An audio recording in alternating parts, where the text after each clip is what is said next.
Well, it was a dramatic week in politics, much of it stemming from tensions between Canada's Prime Minister and the U.S. President following Mark Carney's landmark speech in Davos.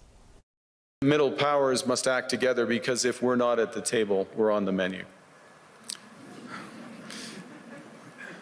But I'd also say that great powers can afford for now to go it alone. They have the market size, the military capacity, and the leverage to dictate terms.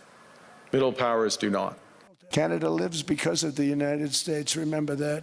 But Canada doesn't live because of the United States.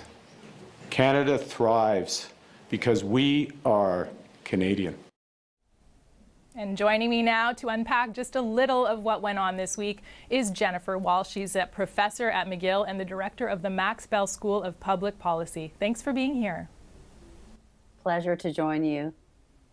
So let's start with Carney's speech. It was certainly memorable. What did you make of his remarks? I think they were hugely important for both an international and a domestic audience. Internationally, there have been lots of questions about when and how those countries who are not superpowers were going to try to respond to the dizzying array of challenges that they are facing, and to also draw some lines. And so I think the Prime Minister provided an approach and some language to do that. And what I also liked about the speech is that it ended with a clear message that this is Canada's path. This is the path we intend to take, and we are open to others to join us in trying to create some new rules and arrangements that will better serve our security and prosperity. But I think it was also aimed at Canadians to try to fulfill, in a sense, that election promise that slightly delayed, that we have a leadership in Ottawa that is going to help us adjust to a rapidly changing global environment.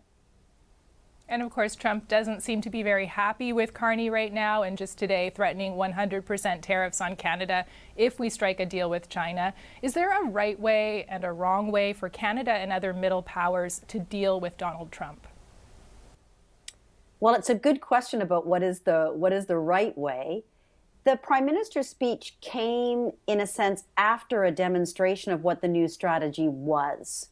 It came after a trip to China, to the Middle East, demonstrating that we are trying to forge new partnerships and that we're doing it with our eyes wide open. I think some have tried to say we're now suddenly leaping into the arms of China, which is not how I would see that trip. I would see it more as an overture to try to diversify our relationship. So I think that's one thing we need to do as a middle power, along with others, is strike out to try to really solidify new relationships. But the other thing we need to do is remain calm despite the changing narratives that are coming from the White House, and to coordinate. That's the big lesson of this past week, that when European countries and Canada and others try to coordinate, try to take a joint stand, that we will see movement. And I think we can all learn from that. I want to also touch on Greenland, because there did seem to be a de-escalation of sorts of Trump's threats to Greenland's sovereignty. Do you expect that that will last?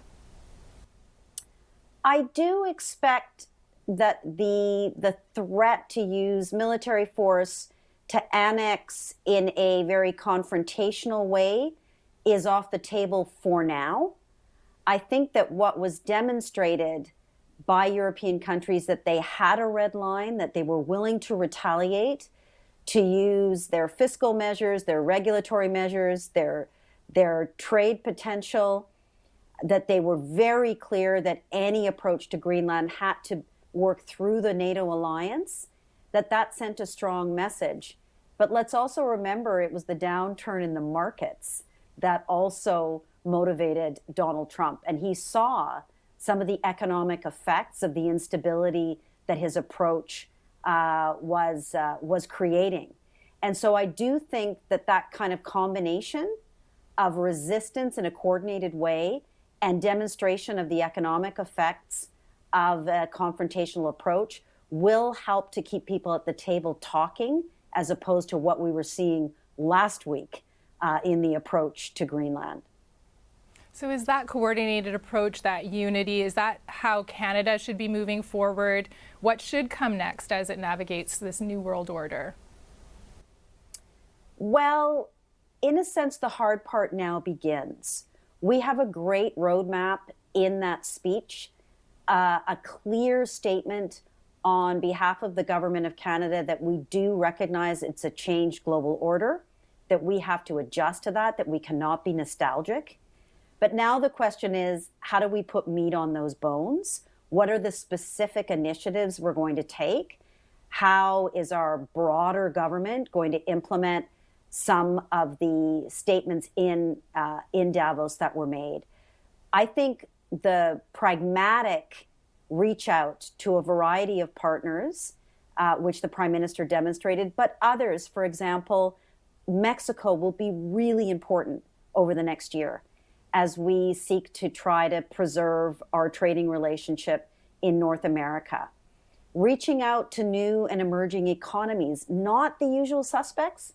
You know, Europe remains hugely important to Canada, but if we are going to realize what the Prime Minister was talking about, we also have to cultivate some new relationships in other parts of the world where our presence has not been as strong.